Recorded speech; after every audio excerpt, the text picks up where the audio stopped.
Hi everyone, so I'm here in Taipei to give a talk on combinatorial game theory. And part of the reason I've gotten so far with my research into combinatorial theory is also a sin that I have. And the sin is not one of the seven deadly sins, it's curiosity. When I'm doing research on combinatorial game theory, it can be a great thing, but when I'm interacting socially and I get very curious about people's quirks, that's when it gets me in trouble. So during the flight into Taipei, I had a little bit of a disagreement when I got onto the flight. And what had happened was I informed the passenger next to me. I could tell he's an Asian guy, so I spoke to him in Chinese to please, when you're eating, please be a little careful because I had an aisle seat and I wanted him to be careful as he's moving the trays. I usually prefer to get a window seat, but for some reason Air Canada they charge you extra for choosing your seat, and I thought I could get on the plane and just negotiate with people next to me. And I usually don't have a problem with this. I've even one time I even flew from was it Amsterdam to Warsaw, and the guy barely understood English, and I had to give him a note that I had translated earlier. And even then, he accepted that. So I rarely have a problem with people accommodating me. I have some allergies, and I definitely don't want to get irritating material on my skin, especially on a plane where I won't have an opportunity to shower. On the ground it might be acceptable, but on a plane where I don't have a way to shower it off immediately, and he became very well. Actually, he switched seats with somebody after I asked that, and I thought, okay, maybe it's not the end of the world. Maybe he can't accommodate that, so he switched seats with what looked like it might have been his brother, who was sitting behind him. And then I explained to his brother. I said, "Oh, thank you so much for."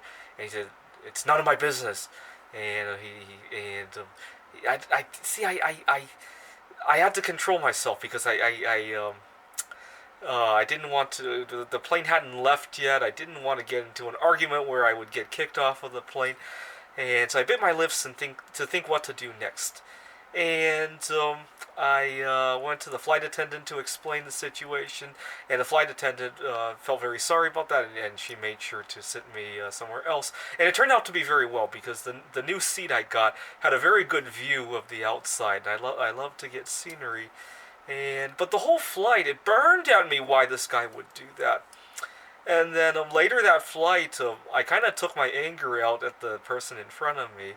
Um, I have a big problem. People don't look behind them when they recline their seats. So I can't really use the space in front of me very freely because I have to worry any moment that seat's going to jolt. So when I'm using my laptop or if I have food or drink, I have to almost anticipate the seat could jolt at any moment. And the girl who was sitting in front of me reclined her seat very suddenly, and I didn't have a problem with that because I was prepared for it. But I'm very angry that I have to constantly worry about that, and I got so upset that I punched the seat. I said, "You almost destroyed my computer." It wasn't even close to touching my computer, but I just wanted to make a point, and what happened next kind of hurt me because she very profusely apologized for it, and I kind of was expecting her to have the attitude of the first person I interacted with on the airplane, and I really took I really took the anger out on her because I was still curious about the first guy. And then later that flight, I got up to use the bathroom, and I walked past the seat of the first guy, who didn't want to accommodate me for the issue.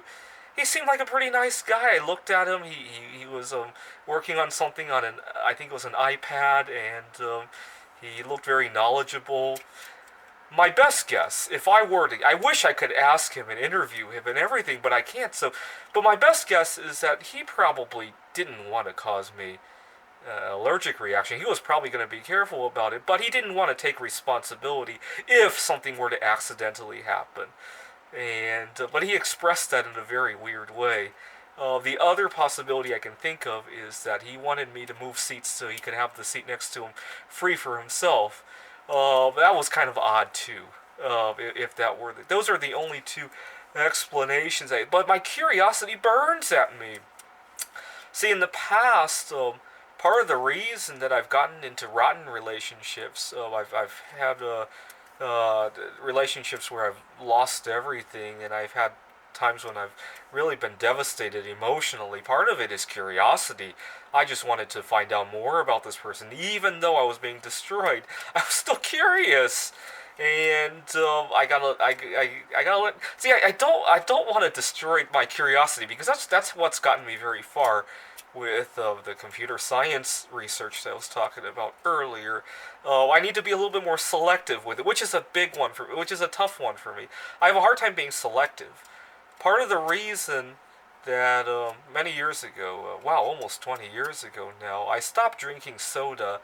People tell me that they wish I would have a more balanced diet where I would drink some soda, eat some junk food, participate in some unhealthy things. People wish I had a more balanced diet.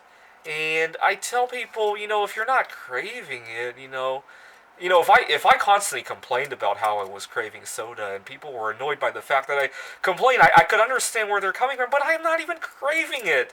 I mean, that's what they're describing is kind of like adding imbalance to my life, to drink some soda, crave more of it, but not drink the rest of the soda that I'm craving. I don't see that as balance. But at the same time, there are some things in my life that I really do have to moderate, like this curiosity disease that I have almost. And I guess I don't know. In the end, I didn't. I really had to control myself to keep from asking that person as we were getting off the plane. But then I told myself I'm kind of lucky because he could have, if he were so inclined, tell me, okay, I'll be careful with my food, and then get the tray and just dump it over my head. Obviously, he'd probably get in trouble for it, but if he so desired, he could have done that. All he did was just shoot me from the seat. So that I kind of reminded myself of that when I was tempted to ask him as we were getting off of the plane. Thanks for watching.